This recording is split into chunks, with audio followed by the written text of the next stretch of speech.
All right, you ready to do some phone calls? Let's do it. Okay. How about we start with Gene in our hometown, Phoenix, Arizona. Hi there, Gene. Welcome to the show. I can. Thank you for taking my call. I really appreciate talking to you. So what's going on? All I see is crypto scam. Not good. So a couple of weeks ago, you touched on the subject of crypto scams, and it just kind of, that was a very sore subject for me. I became acquainted with a person that approached me on X late 2023. And we talked, and after a while, she wanted to move to WhatsApp and Telegram to continue speaking. And then she began talking about investing in gold options through Trust Wallet. Okay. And what she called a third party, I think it was a third party through Trust Wallet. I opened the account.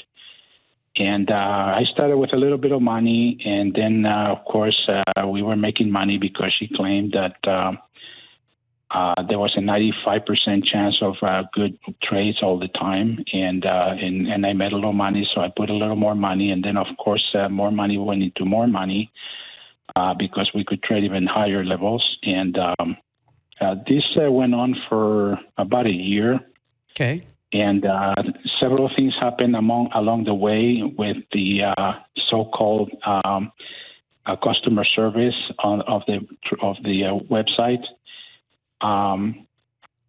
But the whole thing turned into my entire 401k. No. And yeah. And yeah. How much? Excess of $900,000. Gene. $900,000, Gene. Oh my gosh. Yeah. Oh. Yeah. And so there was, and I don't understand how I would agree to do something like that, but there was an element of technology and psychology involved in there that led me to believe that it was legitimate. At some point, I told the scammer, at this point, I'm going to call her scammer, because I asked her, I wanted to withdraw $10,000 from the account to find out if I could do that, and it went through just fine. Okay. I actually had early on, I demanded to have a Zoom call with her to see her face to face, to see that she was actually a real person, and we did. It was a very short call. She told me she was Japanese, and she was married, and her husband died, and she moved to California to be with her parents in California, LA area. And so her English was very broken, and more or less, her English, written English was okay, but you could see that it was not quite right. How long was that Zoom call? That Zoom call was not very long. She asked me very short questions. I didn't ask anything related to the trading because at the time she was only talking about it, but I was not involved financially on the situation. Oh, so this is before you gave any money. Now, it was just more of a who are you and why did you approach me? Because this was an unsolicited. She approached me on X. But this wasn't romantic in nature. I mean, you said that she mentioned she was married, but she was taking care of her family. But was it romantic? It was not. But she just told me that she was reading some of my posts. I posted occasionally, and that she kind of agreed with the topics that we were talking about.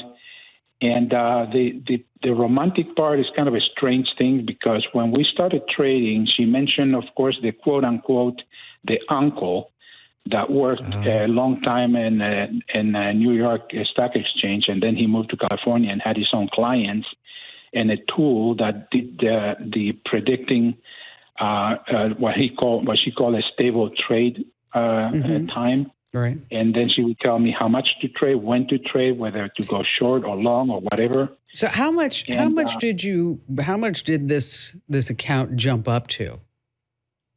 How much did you think? At first, when I put $10,000, I made $800, $1,500, and then as we were increasing the amounts, we were trading bigger amounts, and I was getting really nervous because we were swinging $100,000, $200,000, and we were making $30,000, $40,000, $50,000 on a trade.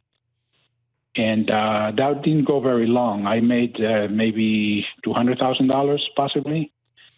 And but the romantic part is that eventually she told me that the only reason why her uncle was sharing this information for trading with me also, or allowed her to share that information with me, is because she told him that I was her boyfriend. Oh, and see, here's where it gets interesting.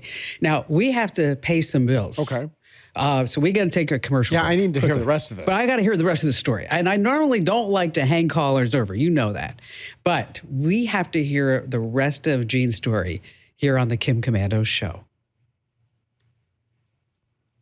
$900,000. It's heartbreaking.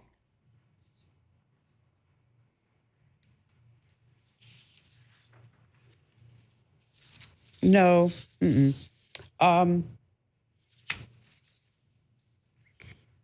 I'll find another place to do it. I'm going to leave it out here in front of me. But I will find another... I'll find another home for it someplace in the 3 hours. But I was going to do the LinkedIn one right here.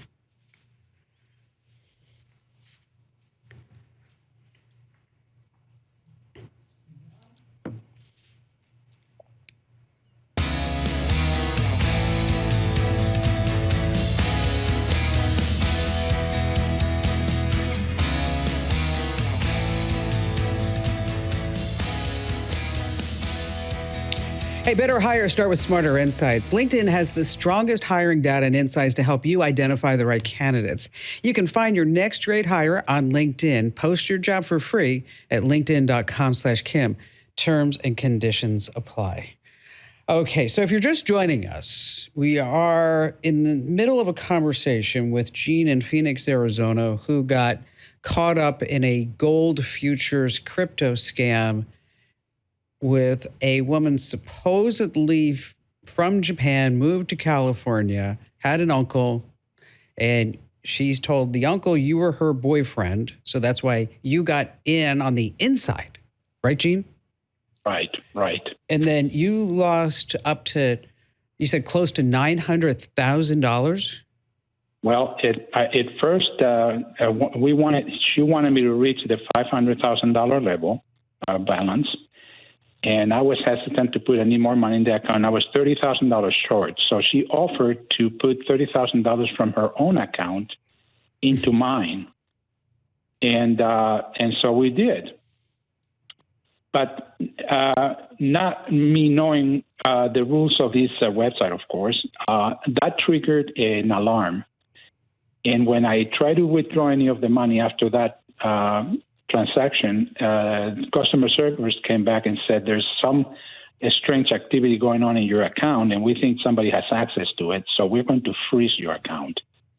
But for the small amount of $20-some thousand, we'll review your account and release the funds. That money goes into my account, so I wasn't losing money, right?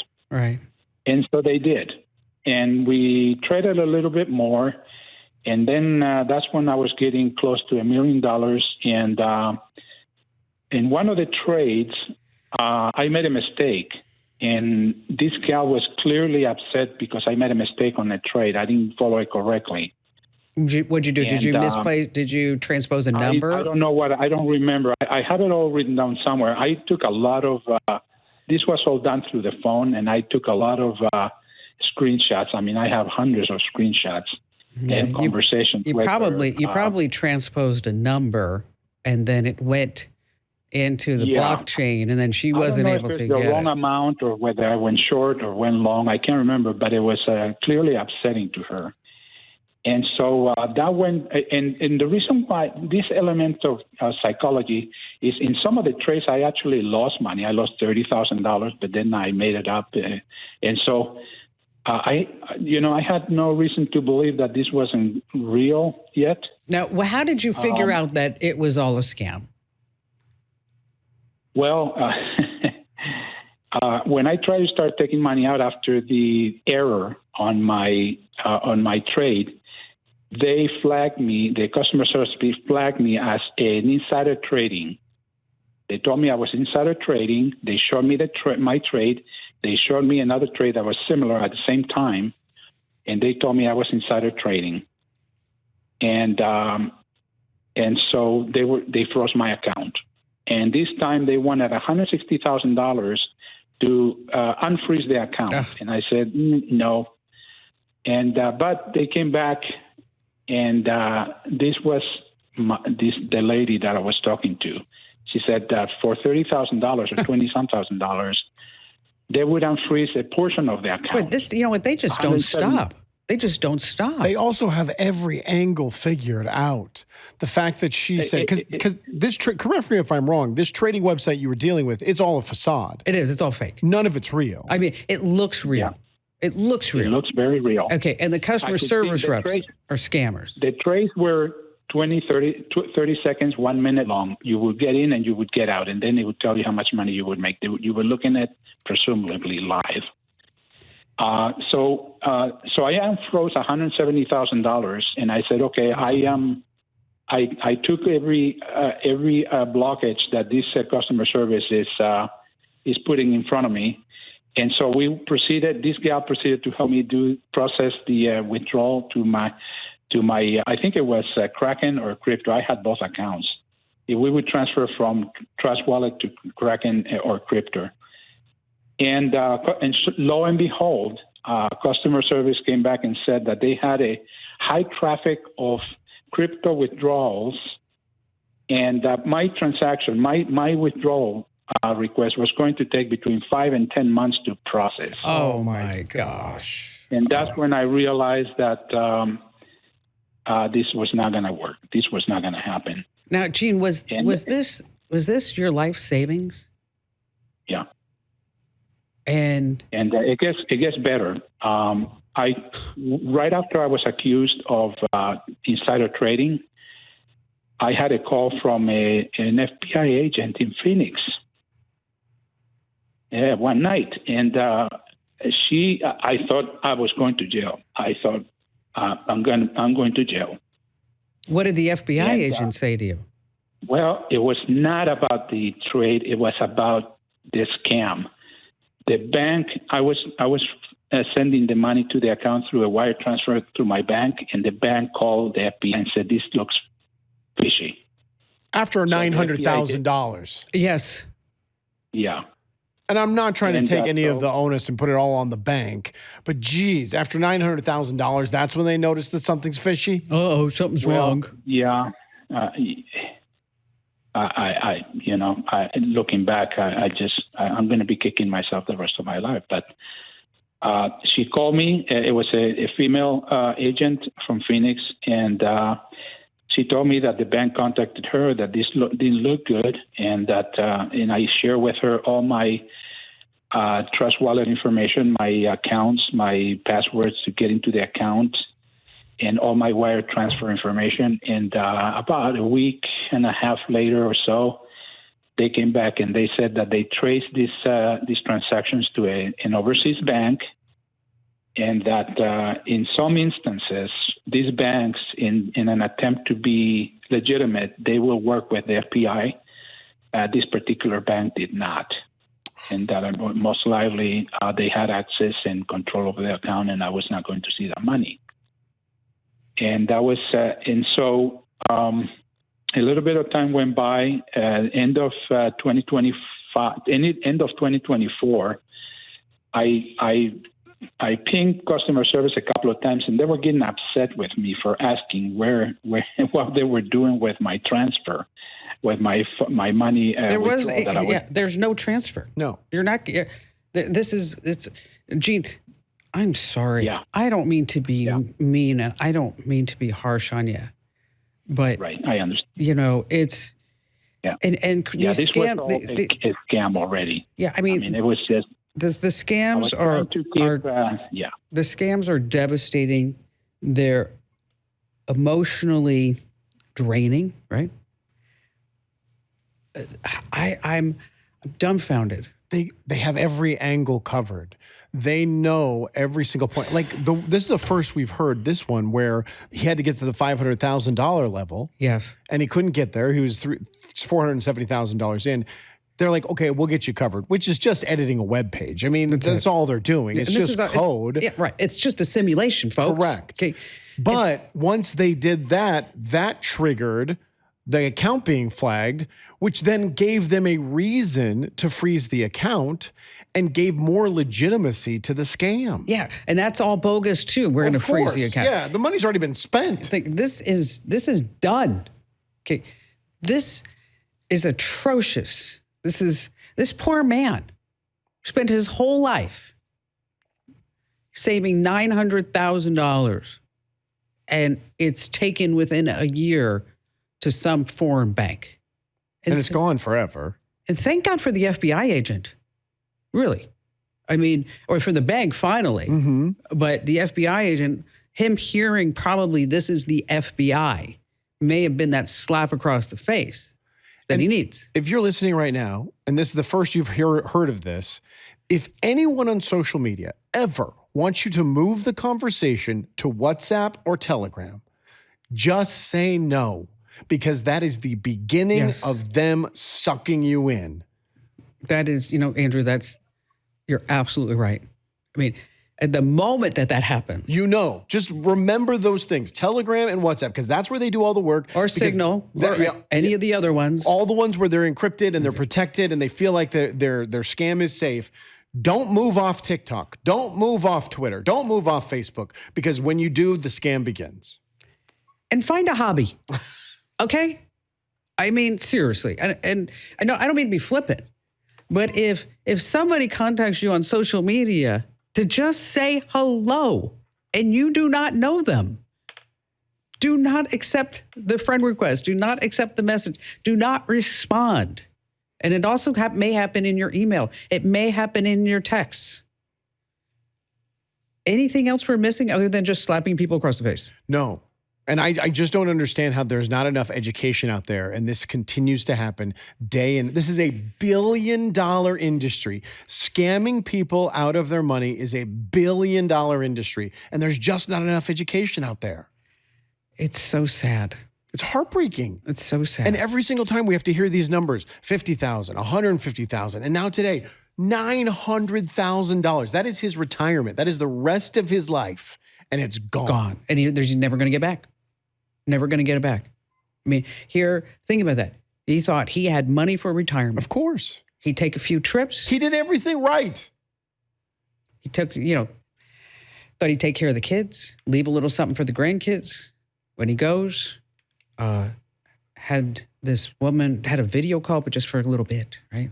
I mean. But we hear that every single time. It was a quick one. It was grainy. It was choppy. I didn't understand her very well. We hear that every single time. They said it was a bad internet connection. Exactly. Yeah. They've got every angle worked. And he's right. It is psychological. Whether it's sex or greed or whatever they're going to play on to get you hooked and get you to stay. So maybe there's something we can do, Andrew. Maybe if anybody's watching us on YouTube right now, anybody who's listening to the podcast, you're listening to the show, and you are just at the start or in the middle, or maybe you're at the end of this type of scam. It sounds familiar, but you're not sure that maybe you're getting scammed, and you want us to review it before you lose any more money. Is that I want you to go to Komando.com. That's Komando, Komando.com. There's a link at the top that says Ask Kim. And that's where you can tell me everything that's going on. And you can give me a day and a time for us to chat, for us to talk about it. Because I want to try to help you. We want to try to help you. We want to review what you have going on. And we will be that unbiased third party, that unbiased position to help you figure out, are you getting scammed or not?